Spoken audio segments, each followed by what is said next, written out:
Mantap kata Syekh Abdul Muhi ku Gusti Allah ditetepkeun di pamijahan awalna pan ka Garut heula awalna ka Garut pameungpeuk laut kidul didinya cicing tidinya direspon ku Gusti Allah berangkat deui terus ke belah wetan tidinya teu direspon keneh ku Gusti Allah kunaon lantaran tukang teluhna tidak sedahsyat tukang teluh nu aya di pamijahan nyana masal aya ka ambe bae kieu anu boga teluh ya di lembur ieu kanyawan ku jana mah di deulean gerokeun gade piceun da mau teluh ya ini mah nya kula boga teluh piceun iya tundak tahu dulu piceun sia langsung aju teu ngaku piceun ilmu juri kamu kau kana rakas ya kiai atuh banyak kudu boga teluh sia teu percaya sia boga teluh ya teu percaya ka Abah Haji coba buktikeun des ya kadi cekel kaluar getih sabulu-bulu ngaku sia heueuh Bah ditapani sia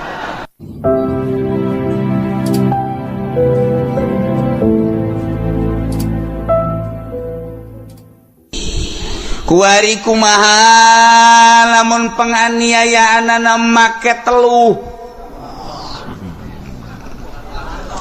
ya sih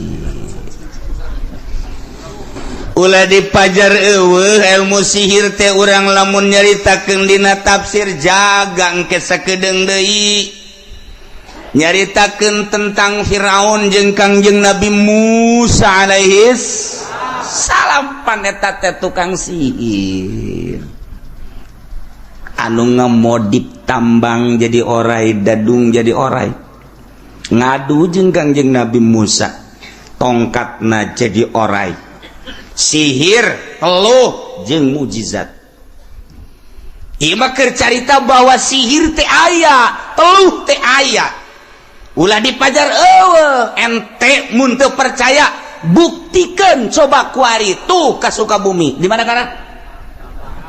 kana tuh emang sia masuk meuli meureun nyaho kan berarti ya bener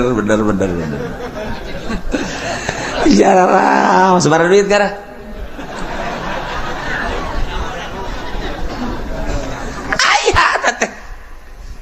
urang lamun deuk meuli sihir deuk meuli teluh baheula mah kudu ka Sukabumi kuari mah ambalaya di Sukabumina geus ka urang lamun deuk ngeluh baheula mah kudu ka sisi laut teu kudu ka Cianjur teu kudu ka Sukabumi teu kudu ka Ciamis Pangandaran teu kudu asal sisi laut teluh ambalaya urang lamun ningali ka ditu ka Pangandaran hehe teh tukang teluh malulu terus urang ka dieu tah Garut pameungpeuk ka ditu teluh malulu lain lalagaan demanta kata Syekh Abdul Muhi ku Gusti Allah ditetepkeun di pamijahan awalna pan ka Garut heula awalna ka Garut pameungpeuk laut kidul didinya cicing tidinya direspon ku Gusti Allah berangkat deui terus ke belah wetan tidinya teu direspon keneh ku Gusti Allah kunaon lantaran tukang teluhna tidak sedahsyat tukang teluh nu aya di pamijahan ye emang kumaha gitu marukanana eta teh wali ditetepkeun di dinya wali ditetepkeun di dinya teh deuk dingeunah-ngeunah cara kiai nu kuari aya ngeunah barang jrek di dinya teh jelema narurut ngariung cok ompon sok boga gede kieu ya teh kiai oplo teh pokok kitu mah kakara kaya nu harewasan bae ngomong kiai teh mah anu teh kiai kitu geus harareudang ya teh can jadi kiai atuh kos kitu mah DPR teh mah kos kitu mah nu hayang ngeunah mah bupati, DPR, gubernur, eta carita ngarareunah. Kiai mah ulah caritakeun geunah salila hirup Kangjeng Nabi memperjuangkeun agama datang ke perang. Jadi ulah ngahayalkeun haju kuari hayang boga motor Mio, ti Mio Avanza, ti Avanza naon gara? Tuh ti Fortuner. Hadi sia mah tarolol kabeh berarti. perjuangan mana jadi kiai si kos gitu. Urang lamun nyaritakeun ku hari deuleu kiai sosok kiai teh hararebat jasa. Deuleu bajuna hebat, lain ulah. Ai geus bisa mah masalah. Deuleu sorbana hebat, deuleu kendaraana hebat, deuleu sendalna luar biasa. Mun ku urang ditingali sendalna masyaallah, baheula mah bakiak, baheula mah kelom, baheula mah gamparan. Naik sendal lili. Naik deui sendal Adidas, naik deui sendal Loto, naik deui ku ari atuh kiai anu make sendal harga 9 juta nanaonan teh si kiai tak kuyai eueuh masalah heulanan keur carita ai geus bisa mah tapi urang leluhur urang Tuan Syekh Abdul Qadir Al-Jailani qaddasallahu sirrahul azim nu geus diangkat jadi kutubul aulia sapopoena carang make sendal. Carang make sendalnya nama. Ditanya, kunaon cara make sendal? Isin. Ieu suku bakal dikajero kuburankeun mun dipakaian sendal nu bagus besi ditanya ke ku malaikat, naon maksudna make sendal bagus? Naon maksudna make sendal teh besi salah maksud kula cek Tuan Syekh Abdul Qadir daripada besi salah mending teu make sendal. Di urang mah beda merek doang terjadi merek doang beda merek mbong aing mah teu gengsi teh mah wow kurang hebat atuh ge penghormatanna kurang hebat kayak lamun diondang amplopna leutik belon teh kiai nya tek ku teluh teh kiai waktu beres artina masalah geus bisa mah yuk keur carita kutubul aulia seperti kos itu. Nggak izin rasa. Nailah sihir eta sarfus syai'an wajihihi. Eta walugot.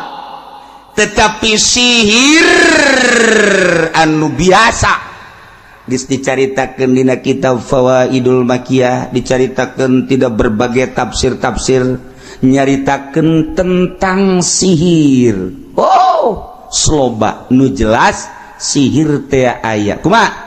Muzawalatun nufusil khabisa li af'alin wa aqwalin yutarattabu 'alaiha umurun khariqatun lil 'ada. Cokot ku urang jarum, cokot ku urang benang, cokot ku urang memerang awi, cokot endog puputihna bae beubereumna dahar. Saya sok aja seserian heran teu meunang dahar burung dukun ge tu dahar sarua. Sukeun ka dieu eta ngaranun deuk diteluhna saha apesna jam sabaraha pula siapkeun tengah peuting set misalna babacaanana dengekeun gusianya. Jatuh aya jeung dina kitabna du kumaha. Di palentin neluh geus atuh saja kiai mah deuk neluh ge jababarieun ja aya kitabna. Jiru bantet teu anti ja kiai ge neluh. Ai daek ka neraka mah gitu maksudna.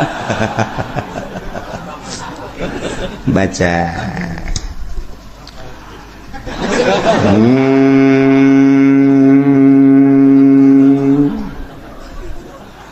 Uyut nu aya di tangkal Golkar ceringi.